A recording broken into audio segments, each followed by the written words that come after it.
guys some days off, not to start a game, and matching up with Max Fried today, just using that advantage as well, just to keep guys fresh until the break. But everything's fine with him. What, as you look at the last 3 starts as a whole for Peterson, has impressed you the most about this turnaround? Well, for me, is the command of his secondary pitches. That's been the key for him, especially slider. I think the slider is back to where he where he executed it last year. He's throwing it for strike. He's throwing it for chase. He's using it as a back foot for righties when he wants. He's been more effective against lefties, which is something that he struggled with at the beginning of the season. Lefties were seeing him well because the slider was backing up a lot. And so he was basically turning into a one-pitch pitcher.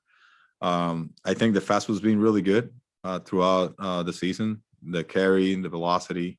But having the command of the secondary pitches is what's done it for him. That's what's giving him a chance to have batters now thinking about the 3 pitches. They're just, they're out there just basically guessing or looking for that one particular pitch, and they might not get it. So it's worked for him, and he's been consistent with it. So, I'm glad that he's throwing the ball the way he has been. Thanks.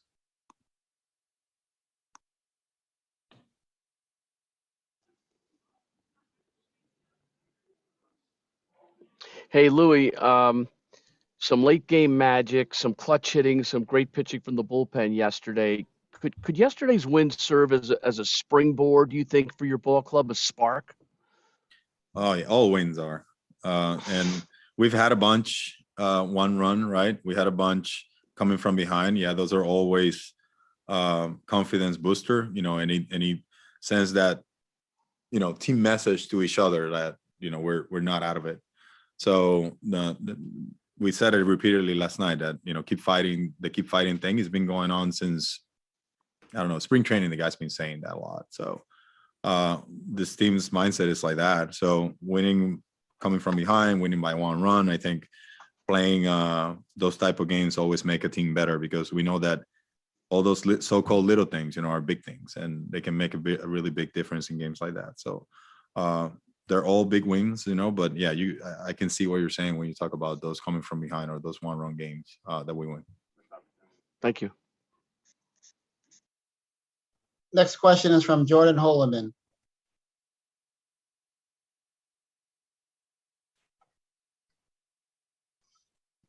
There we go. Hey, Louis, I know we talked a lot about Tyler Megill yesterday. I was just kind of curious sort of where he stands in the rotation, if it's sort of a start-by-start situation right now. And if so, what might it take for him to kind of solidify his role? I mean, yeah, I'm going to say the same thing. Like this kid has been performing really well, or was performing really well in our upper levels. Okay, he went AA and then he got the promotion AAA, and he's performing really well. And we were in the need of a starter, right? And we've had a couple of starters already come up, and we had a couple of guys that got hurt, and everything played that it was his time, right, to come up, because how he was performing and our need. And now he's here and he's performing here. So he's in our rotation. I mean, there's no other thing that we can say right now. He threw yesterday, and I believe he's lined up for Sunday right now. So, but, we'll see how things keep going, but he's in our rotation. He's thrown the ball really well. He's got great poise out there. His pitches are working. I mean, I said it yesterday, to get a swing and miss from Freddie Freeman in zone a couple of times, that's really hard to do. I mean, to have this is just his second major league start in his career, and he did it a couple of times yesterday, and his pitches are effective, and he throws strikes, and he's got a good poise. Like, he's in our rotation, and I think he came to us as a blessing right now, because we needed that. So he's given us what we needed. He's thrown the ball really well. Next question is from Justin Toscano.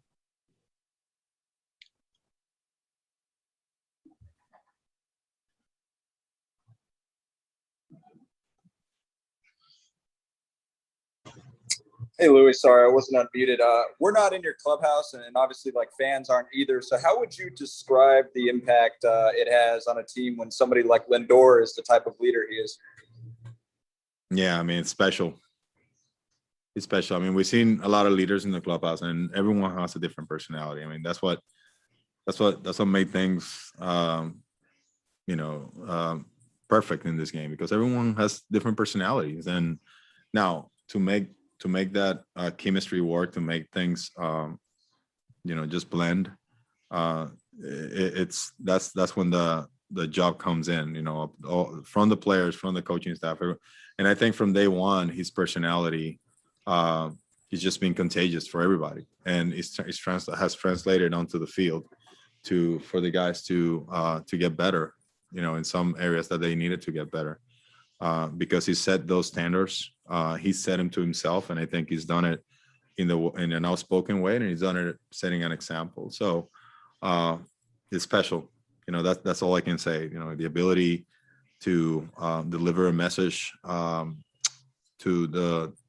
different players, to the team as a leader, like it's special. At his young age, he's a young player still, but he's behaving like he has 15 years in the league or so. I think he learned from some veterans that probably passed the baton to him when he was in Cleveland, but he's brought a different mindset here. And I think the guys have, being up there with him, guys that were leaders or are leaders in this clubhouse, like Michael Conforto, Sugar, you can mention, and Jacob deGrom, like those guys are up there with him, and they bought into what he's brought here. And then while Zapucki is with you guys, could you consider him as a long man out of the bullpen if you needed one, or do you want to keep him as like if we need to start, then he's that? Well, we'll see. Tonight he's our long guy, and he can be the guy that saves our bullpen, protects our bullpen. So if we have, another game in the future like we had last night, then the guys are fresh to come in and sequence the 1 inning deal to shut the opposing offense down. So that we always in need for a guy like that. Yes, we have Reed Foley in there as well that can be available for us like that, and we have Corey Oswald, but Zapucki as well is one of our long guys if we need it. So, but I can't wait to watch the kid pitch. I know the stuff has been great in AAA. We saw him in camp; he threw the ball really well as well. So I'm excited that he's here, and I can't wait until he gets the opportunity to pitch out there. Next question is from Kelly Kroll.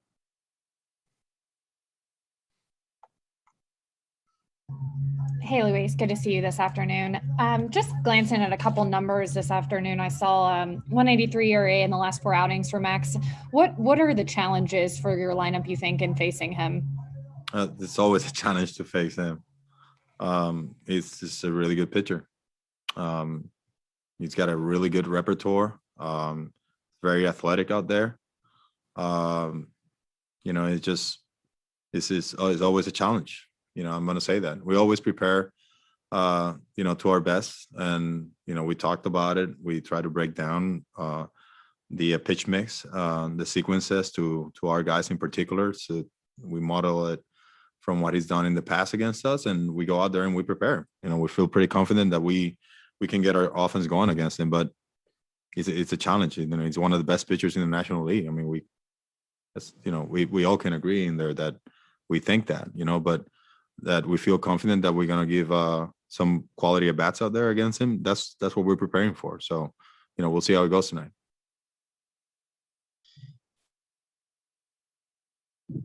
Next question is from Tim Britton. Hey, Louis, is everything okay with McNeil? I know you double switched him out last night as well. Yeah, I mean, we double switched him. We kept Peraza, knowing the left-handed pitchers that the Braves have in their bullpen that are really good, that may come later. I mean, Matzek came in. If not, something happened in the game, Will Smith was going to come in, and Peraza was going to still be in there, probably against them. And we also trust Peraza's defense is second. It was played really well there for us, before McNeil came in. So that's where the decision came from. McNeil's fine, and then today is just similar day off than Dom is getting.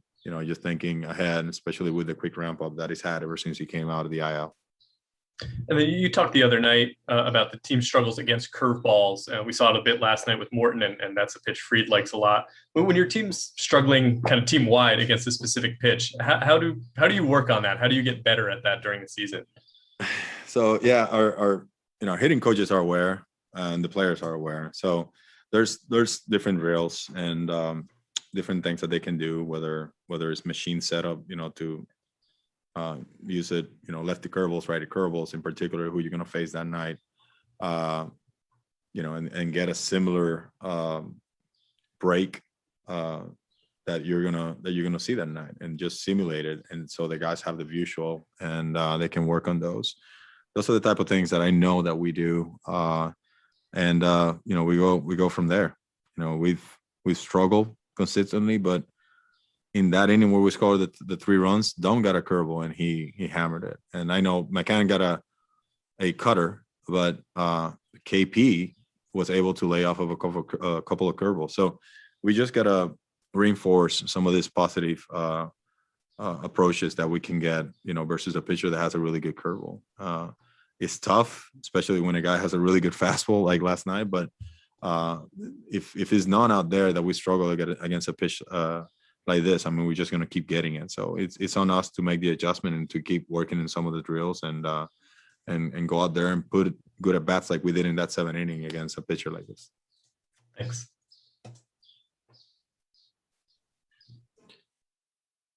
Next question is from Laura Albanese.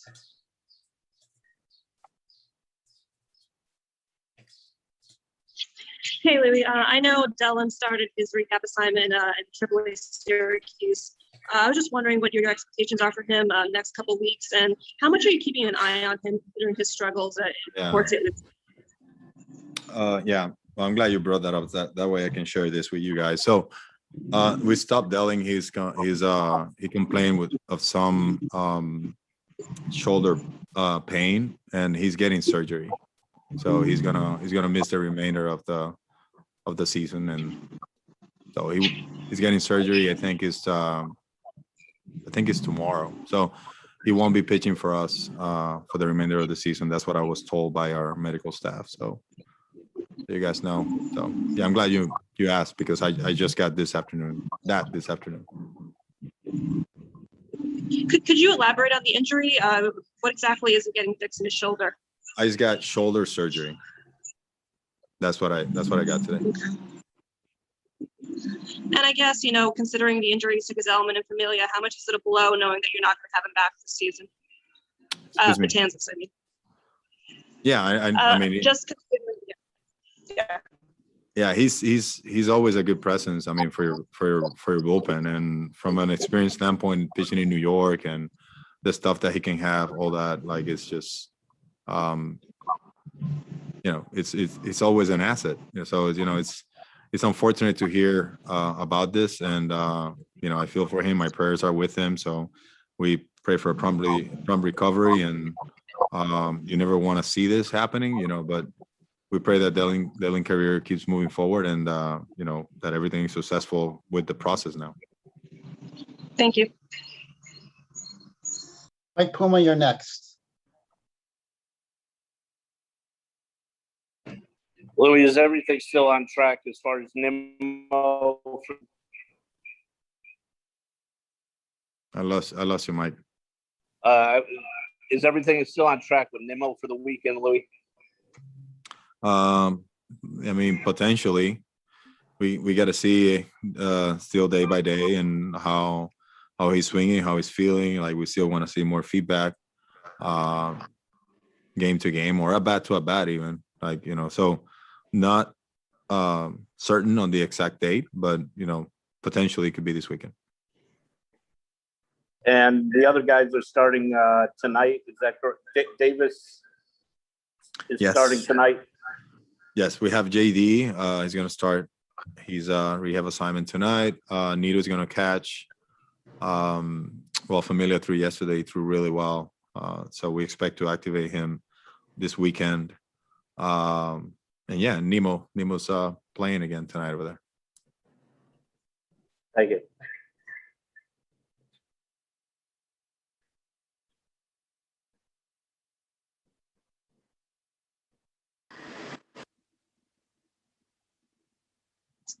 Hi, Louis.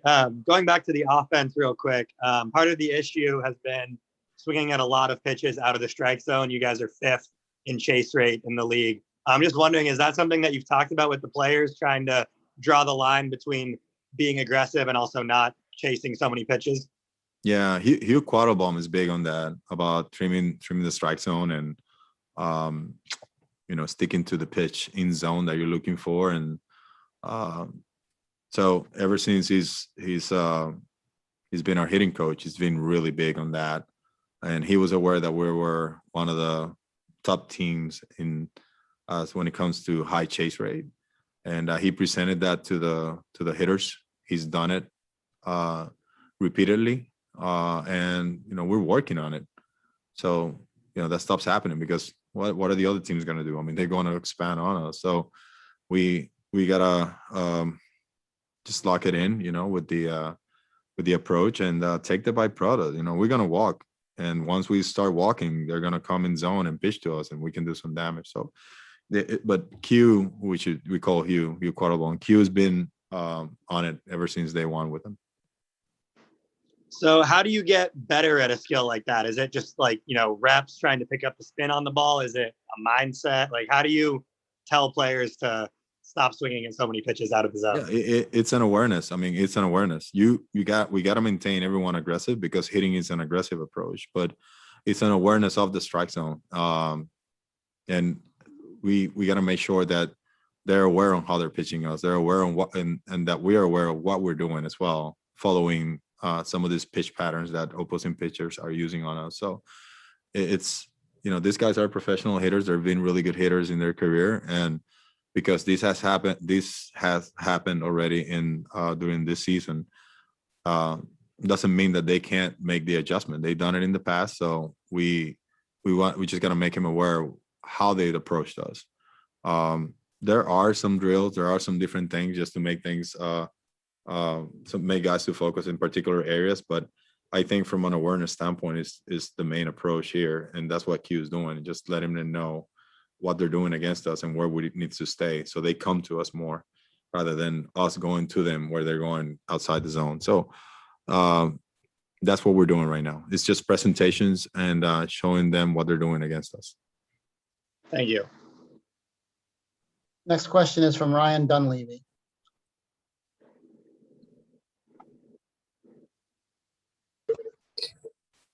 Hey, Louis, can you hear me? Yes, I can. Thanks. I wanted to focus in on Edwin Diaz, Louis. 17 of 18, I think, on save opportunities. And with all the, shorthandedness in your bullpen, just why has he been so effective on the mound this year? What's he doing? And all-stars are obviously going to be named soon. I assume you feel he's had that caliber of year.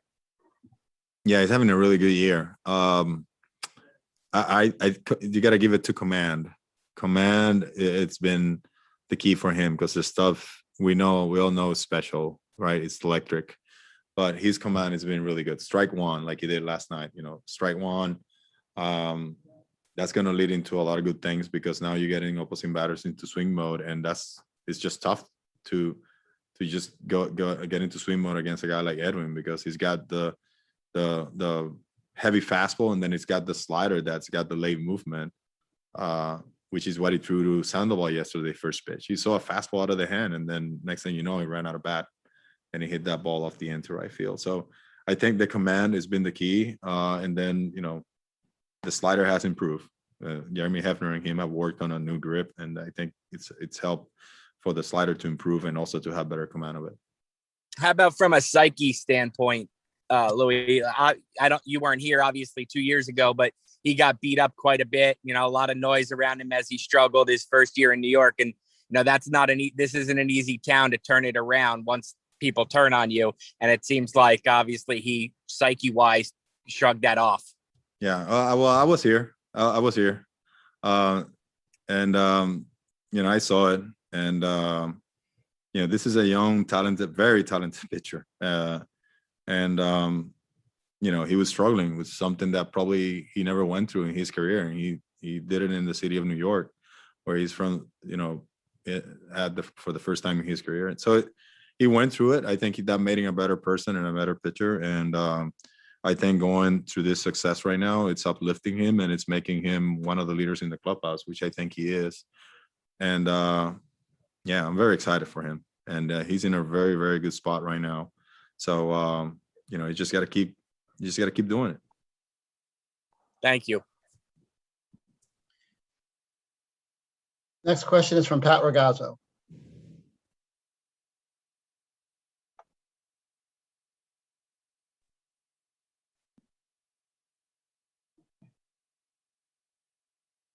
You're muted, Pat. Sorry. Can't hear you.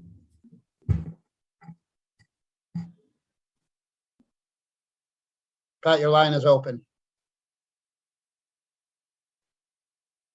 Yep. All right. Sorry about that, Pat. Louis, thank you for your time this afternoon. Thanks, E. See you guys. This concludes today's Mets pregame Zoom. We will send out a link with the postgame Zoom during the game. Take care, stay cool, stay safe.